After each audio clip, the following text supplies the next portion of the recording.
Jornalista expõe algo gravíssimo sobre o Flamengo que está acontecendo. E numa resenha muito bacana que aconteceu lá no canal do Paparazzo Rubro Negro, com o João Guilherme, também estava lá o Júlio Miguel Neto e o Deco. E o João Guilherme não ficou em cima do muro, falou sobre esse assunto, essa situação grave que está acontecendo no Flamengo e jogou merda no ventilador. João Guilherme soltou o verbo, falou realmente a verdade sobre tudo isso e esse corte está muito bacana.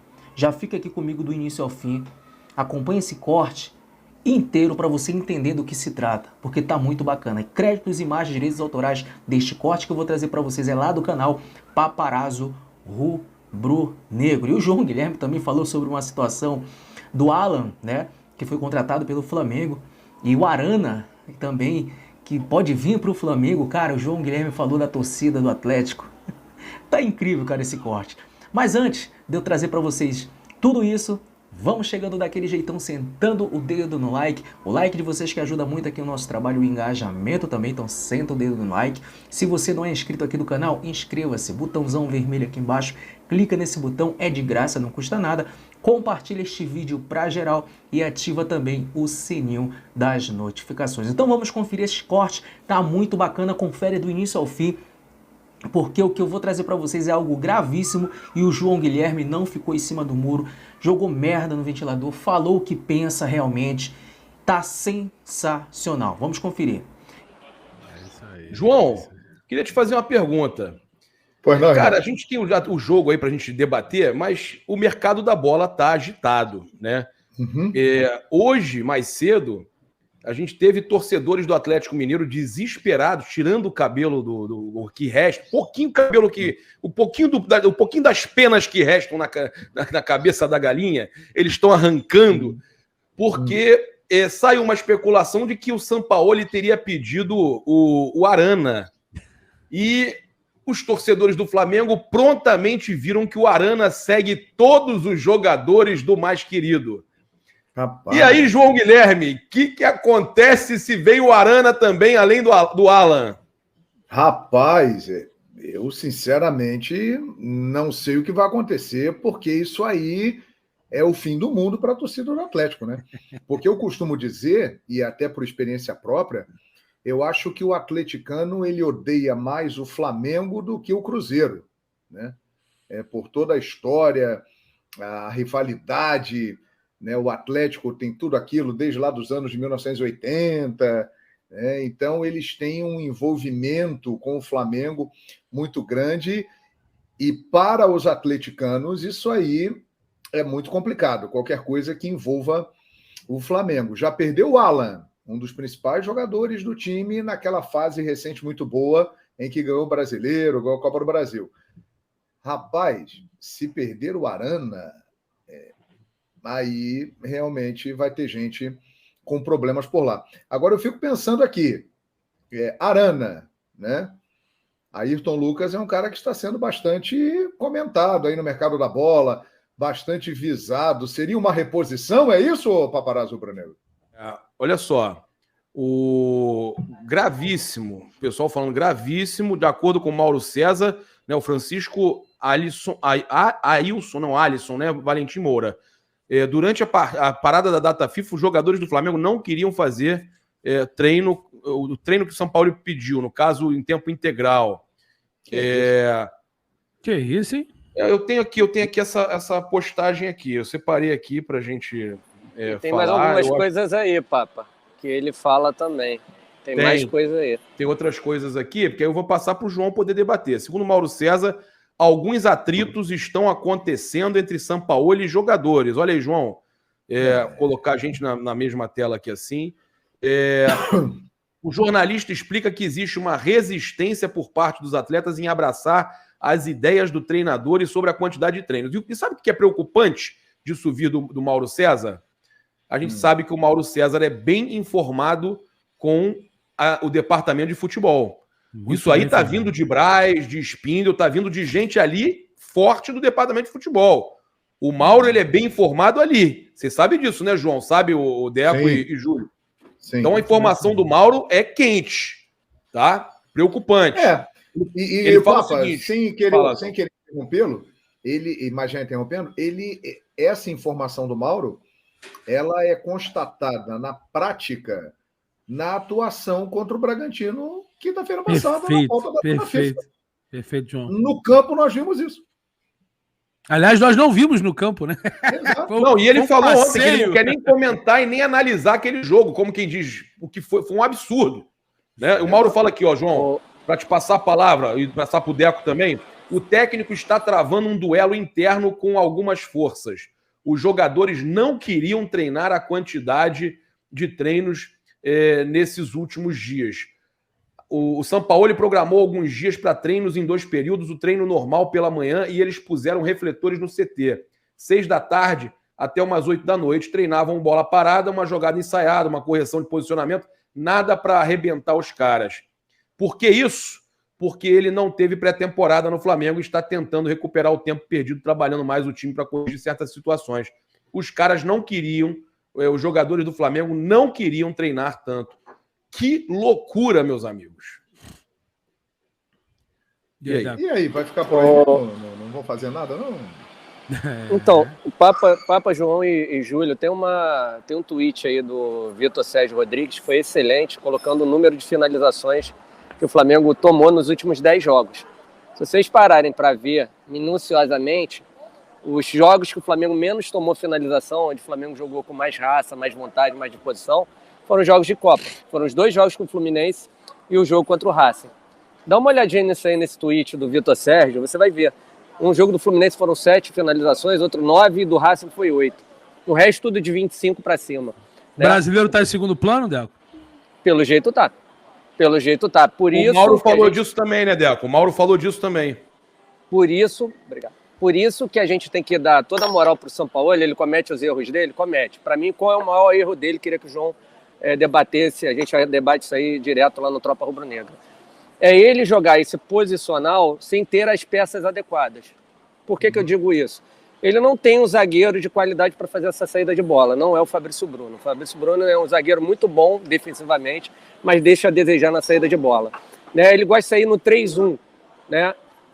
O único volante que a gente tem é o Pulgar. Acredito que agora com a vinda do Alan, quem pode recuar para fazer esse terceiro homem de meio campo é o Pulgar. Aí você vai ter mais qualidade na saída ali atrás com o Alan. Então você vai ter 2 jogadores de qualidade. A contratação de um zagueiro pelo lado direito é o que ele quer, para ter melhor qualidade. Aí ele posta o resto do time, né?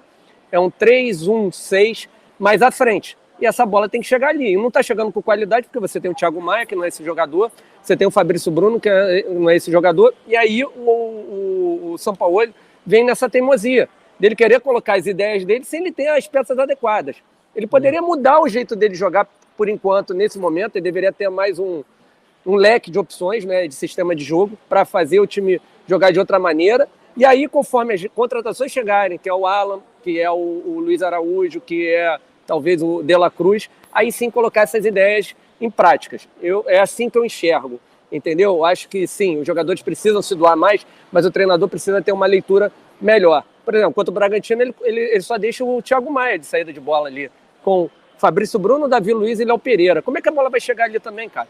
Apesar da postura dos jogadores não ter sido adequada, tá? É assim que eu vejo. Eu acho que o Sampaoli também precisa se ajudar, tá? Eu vejo os jogadores não tão concentrados em jogos do Brasileiro, mas também, cara, se o Sampaoli não tem essas peças ainda e terá a partir do jogo, depois do jogo do Fortaleza, né, a partir do jogo do Atlético Paranaense, que pelo menos esses 2 jogos ele tenha uma noção melhor de como montar esse time do Flamengo com as peças que ele tem. Não sei se vocês concordam com isso, se o João concorda com isso.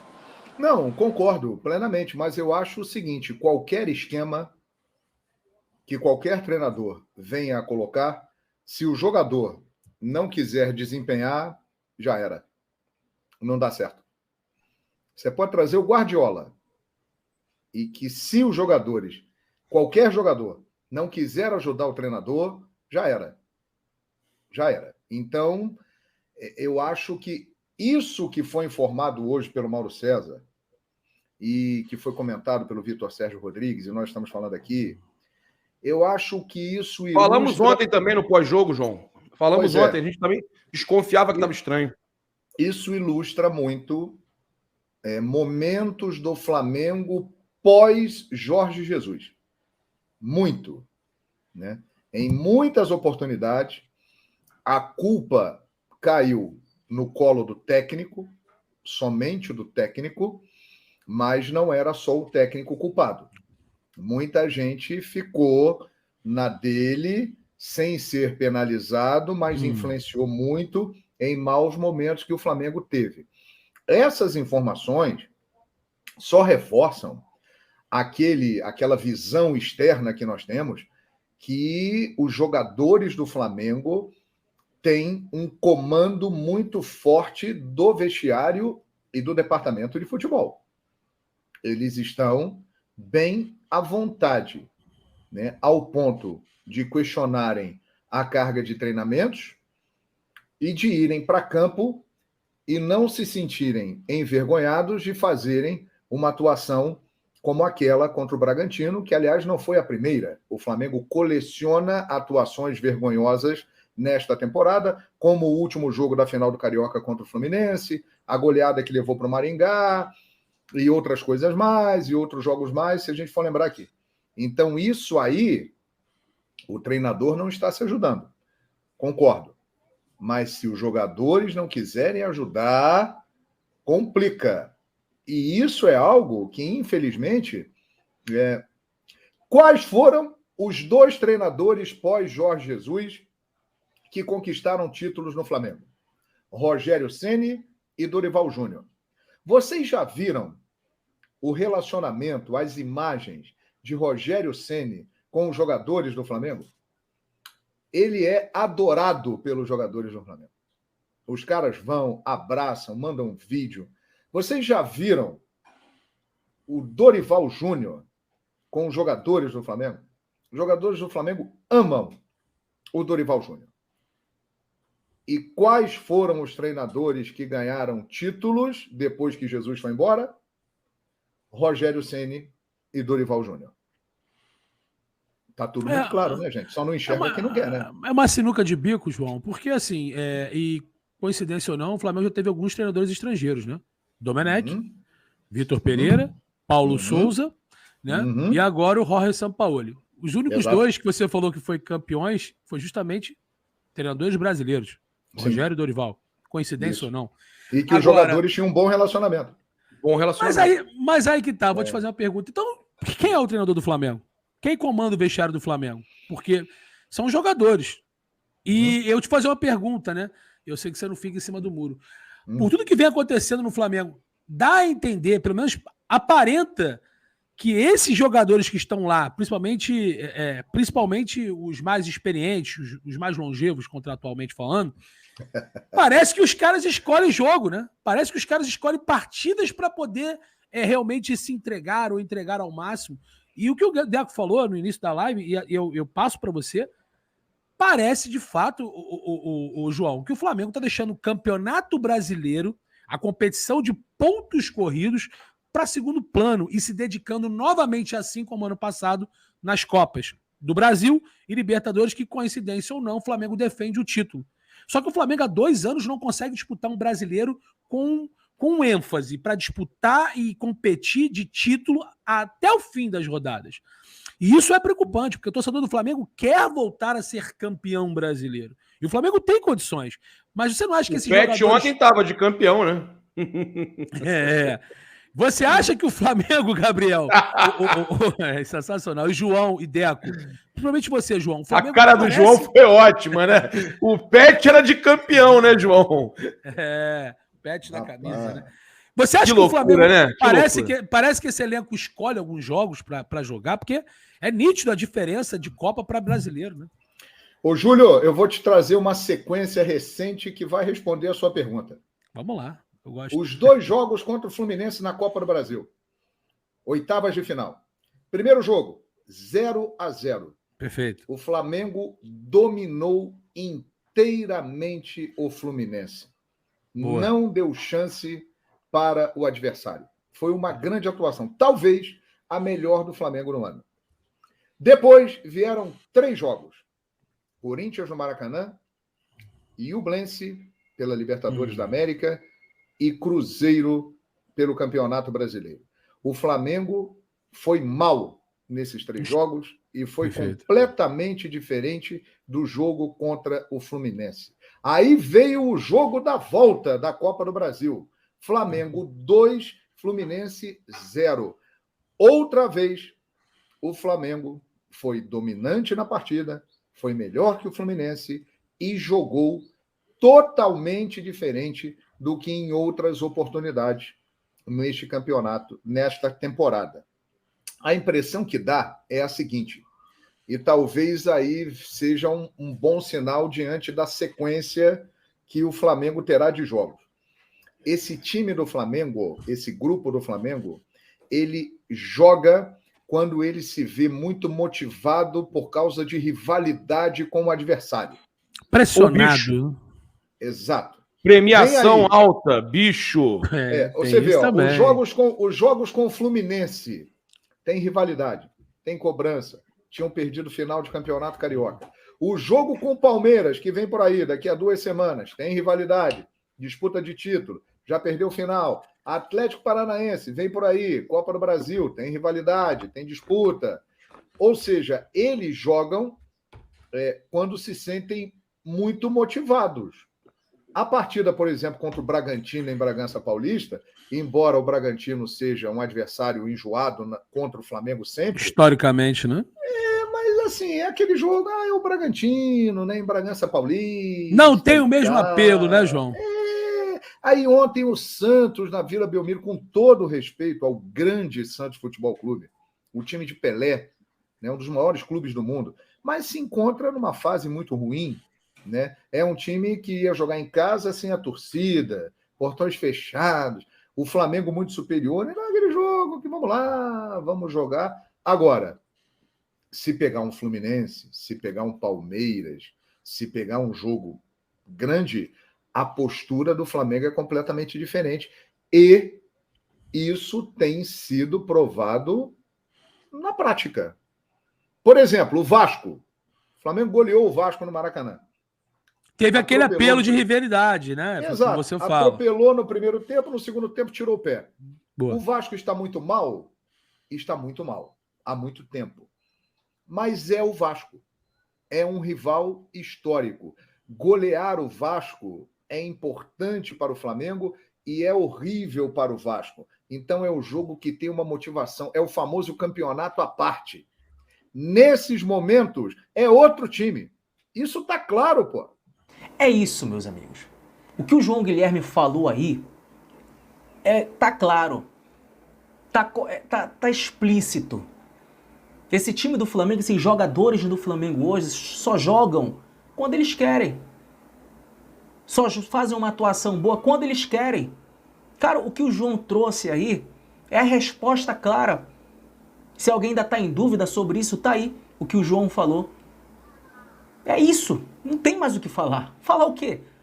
Então é grave isso que está acontecendo dentro do Flamengo, cara. É os jogadores que mandam lá dentro e não o treinador. É inadmissível tudo isso, né, cara? Tá uma zona dentro desse Flamengo. Uma zona, cara. Comenta embaixo, deixa a opinião de vocês para o que foi mais este vídeo aqui do canal Almeida Flash. Espero que vocês tenham gostado. Então é isso. Até a próxima, hein? Saudações!